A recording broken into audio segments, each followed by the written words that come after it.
కానీ ఈ ప్రభుత్వం వచ్చి సంవత్సరం గడిచినా కూడా మాకు ఎలాంటి స్పందన రాకపోవడం అనేటువంటిది చాలా బాధాకరమైనటువంటి విషయం సార్. ఇంకొక విషయం ఏంటంటే, నారు పోసిన వాడు నీరు పోయక మానడు అనేటువంటి ఉద్దేశంగా మేము ఆ ప్రభుత్వాన్ని ఎన్నుకోవడం జరిగింది సార్. ఎస్ఎస్ఏ అనేటువంటిది అప్పుడు కాంగ్రెస్ ప్రభుత్వం అనేటువంటిది తీసుకురావడం జరిగిందని తను చాలా సమావేశాల్లో చెప్పడం జరిగింది. దీన్ని పునాది వేసినటువంటి వ్యక్తే మమ్మల్ని రెగ్యులరైజ్ చేస్తాడని, మా భవిష్యత్తులను బాగుపరుస్తారనే నమ్మకంతో మేము ఇది వాళ్ళను ఎన్నుకోవడం జరిగింది. కానీ వాళ్ళు మర్చిపోయారు సార్.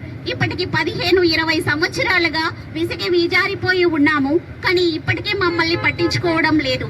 ఇంకా శోచనీయమైనటువంటి విషయం ఏంటంటే సార్, ఈ కాంట్రాక్ట్ వ్యవస్థలో ఎస్ఎస్ఏలో పనిచేస్తున్నటువంటి ఆడపడుచులకి మన భరత భూమి సిగ్గుపడేటువంటి విషయం సార్. ఎలాంటి ప్రసూతి సెలవులు అనేటువంటివి మాకు కల్పించలేకపోయారు.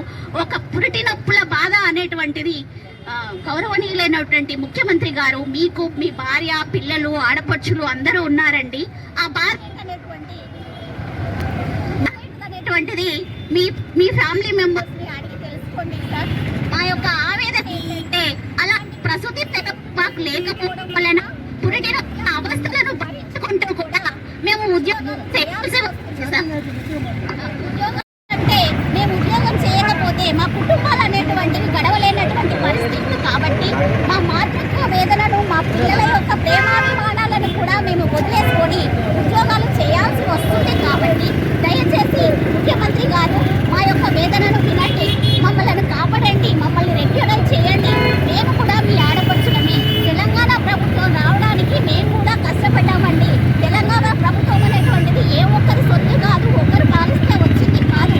ఎన్నో రకాలైనటువంటి ఒడిదుడుకులను మేము కూడా చేశాం సార్. తెలంగాణ ప్రభుత్వం రావాలి అంటే నీరు నిధులు నియామకాల పేరుకొని మనం మన తెలంగాణను తీసుకొచ్చాం సార్. కానీ ఆ నిధులు కానీ నియామకాలు కానీ మాకేళ్ళటువంటి సంబంధం, మాకు ఎలాంటి ఫలితాన్ని మాకు ఇవ్వలేదు. తెలంగాణ ప్రభుత్వం వచ్చి మాకు ఎలాంటి ఫలితాన్ని ఇవ్వలేదు. అందరికీ చేసి మమ్మల్ని ఎందుకు మర్చిపోయారు? ఎస్ఎస్ఏ ఉద్యోగులు సార్, మేమేమి వడ్డీగా రాలేదు, ఎవరో ఇచ్చేస్తే రాలేదు సార్. పోస్టరు, మెరిట్, తర్వాత రిటర్న్ టెస్ట్, ఇంటర్వ్యూల ద్వారా మేము సెలెక్ట్ అయ్యాం సార్.